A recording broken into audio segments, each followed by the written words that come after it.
You train an AI to recognize dogs using thousands of photos. It scores 99% on the test set. Impressive, right? But then you show it a dog on a beach and it fails. What happened?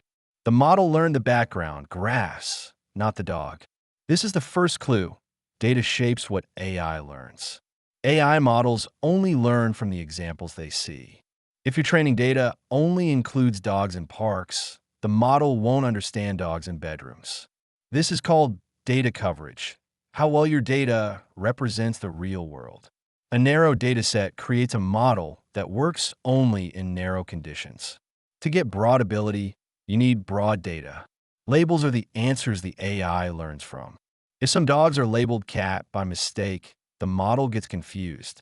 This is label noise. Wrong feedback teaches wrong behavior. Even a few bad labels can degrade performance significantly. Bias enters when data reflects human choices and social patterns. For example, a face recognition system trained mostly on light-skinned faces will be worse at recognizing others.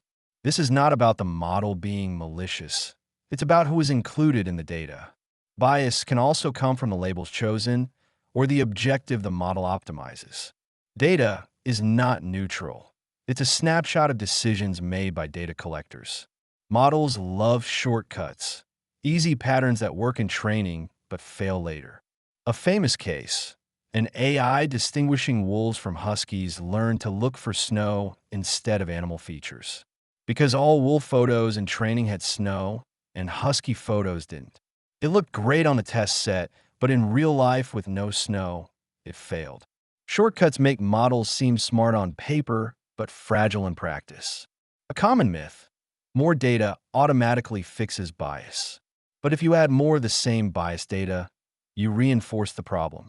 Quantity alone doesn't guarantee quality or representativeness. Large, messy data sets can still produce unreliable behavior. A good benchmark score doesn't mean the model is safe everywhere. Benchmarks test specific conditions. If the real world shifts, performance could drop. This is called distribution shift, when real-world inputs differ from training data. So always check, what data was the model tested on, and where will it actually be used? So how do you judge an AI system? Ask, what data was it trained on? Who collected it? How are labels created? What cases are missing from the training data?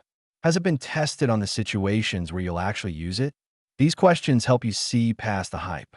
The bottom line: AI systems are shaped by their data. High quality, diverse, well-labeled data is the foundation of reliable AI. So next time you hear about a new AI breakthrough, remember to ask about the data behind it. That's the smart way to understand what AI can and cannot do.